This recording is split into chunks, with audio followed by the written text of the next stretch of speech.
as we explore the waterways, trying to make the most of our days. We invite you, our friends and family, to join us and see what we see. Upon launch, we entered a 2-day sea trial process, with day 1 focused on engine performance. There we hired Rich, who we refer to as the Detroit Diesel Engine Whisperer, and then also Captain Paul, an exceptionally experienced yacht captain, to navigate through the maneuvers. Well, we did a cold start on her to get her going, and very little smoke, so that was good. Then took her out onto the Lake Michigan, where we took her to full throttle, got her up to 2,400 RPMs, and just over 21 knots of speed. So very pleased with overall performance of the engines.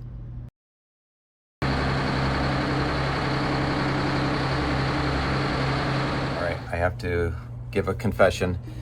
We had to cut short the sea trial for day 2 due to an engine that was overheating. And as it turned out, it was my fault. And I'll explain here what happened. All right, here's what happened. This starboard engine here overheated, and we thought it was the impeller that went bad on it while we were out there. But lo and behold, it wasn't that. It was the fact that the engine here is trying to pull raw water from the lake going through the sea strainer. And one thought was, well, maybe the sea strainer is clogged up, but it's not. And I knew it wasn't because I cleaned it the night before. And what I didn't do properly, though, was the lid to this thing, I didn't get it tight. And what's different about this boat from a lot of other boats is that this sea strainer is above the water line. So when it's above the water line, it's actually not using lake pressure to push up the water into the system. The engine is sucking it in. And when it's down, like other boats, down in the hull, you have to actually close a seacock to stop water from flowing in when you take the lid off. You could sink the boat if you just took a lid off without closing the seacock. And this boat is different because it is higher up off above the water line, and I can actually change this and open this lid up without water pressure coming into the boat. So what I lose in this is the ability then to know, did I put the lid on properly? Because if you're putting the lid on another type of boat that had it down in the hull, the moment you reopen that seacock, you'd start getting water leaking in around the lid. So I didn't have any clue that this thing was not put on properly, and it impacted our sea trial day. But it was also a lesson for me. I learned that this engine powers this clutch system, which manages the bow thruster. It's a hydraulic bow thruster. So when we don't have this engine running, we don't have the clutch operating, and we don't have a bow thruster. We were fortunate that we had Captain Ron, our JBYS sales representative, captaining the boat for us that day, because he was able to bring the boat back in with one engine, no bow thruster, and a lot of wind, and he did so masterfully. So we appreciated that. Hey, look at this!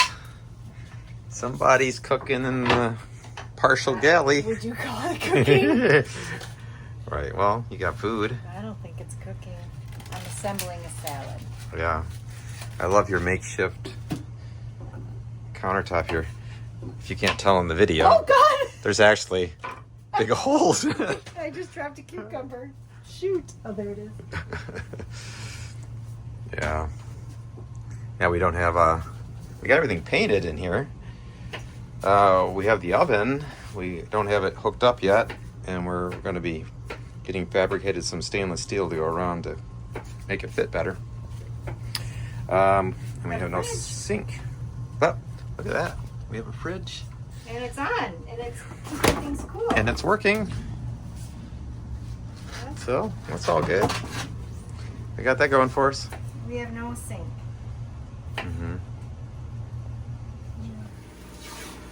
Wow, look at that. Stainless steel. Stainless steel front. Custom made framing. Custom frame. That's awesome. And it's pretty thick steel, so it's gonna definitely hold up. It'll be here a while. It's Hatteras standards of over the top. Yeah. Built to last. Good old Hatteras. All right, now let's tip it back. It's perfectly edged on this side. And after getting the oven installed, next morning we woke up early and got ready to leave Holland, Michigan to head over to Milwaukee, where we were going to complete some more installations. We had Captain Ron with us teaching me along the way as we crossed Lake Michigan.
Big thanks to the Trout family and Right Choice, their business, for storing the furniture that we had ordered to be loaded onto our boat now that we're in Milwaukee.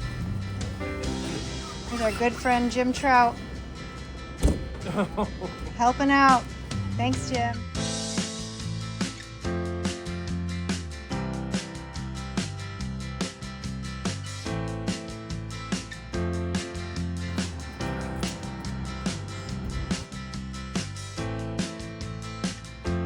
Next was to get the new marble countertops installed. Not a small task.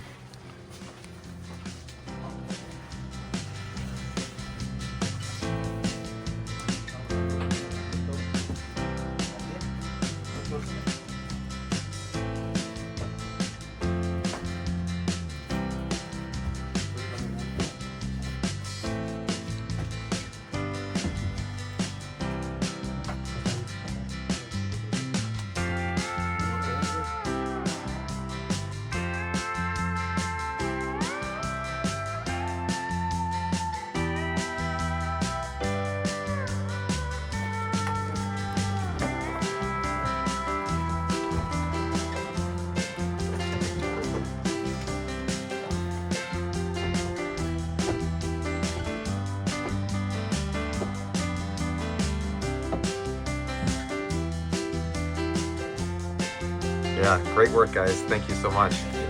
And now for the final appliance, the new dishwasher.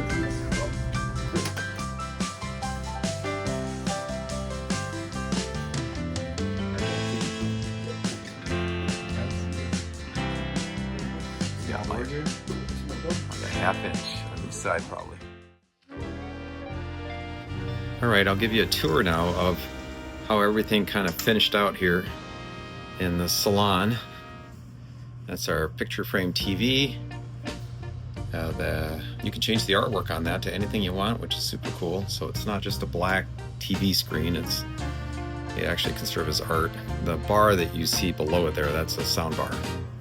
And then this is our new dining set.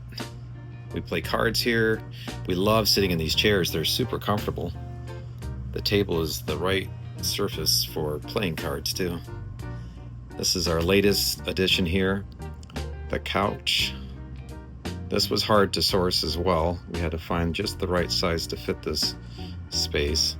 And then the ottoman has a lid that pops open that lets us store stuff inside. A new light fixture back here.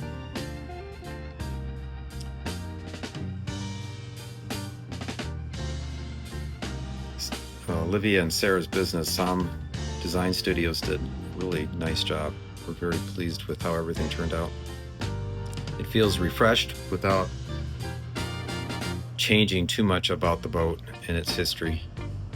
Here in the galley, the dining area there, new marble surface for the table instead of the granite that was here. Everything's been reupholstered.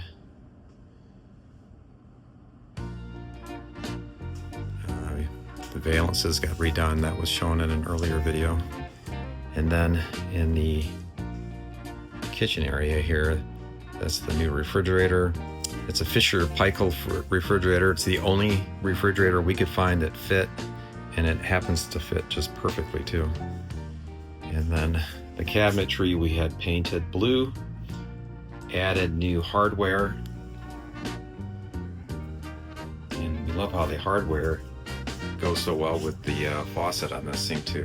The faucet is just a nice touch, a little nod to the nautical but utilitarian look, while looking real nice and working great too. And then the microwave is not something we changed. We're not quite sure yet how we're going to do that. But the stovetop, induction, the oven, and a dishwasher. The only thing we haven't completed is the backsplash. So for all that, we're going to do a tile backsplash, and that's going to be the tile. We just have an issue right now that we're trying to figure out before we do the work on it. Is this is at a different height than this height, and so we have to figure out how we're going to blend the bullnose ends so it doesn't look so apparent that the height is very different. On a boat, the measurements can be so different than a typical construction that it makes it difficult to do things that you would think would be simple. But anyway, overall, very pleased with how everything turned out in here.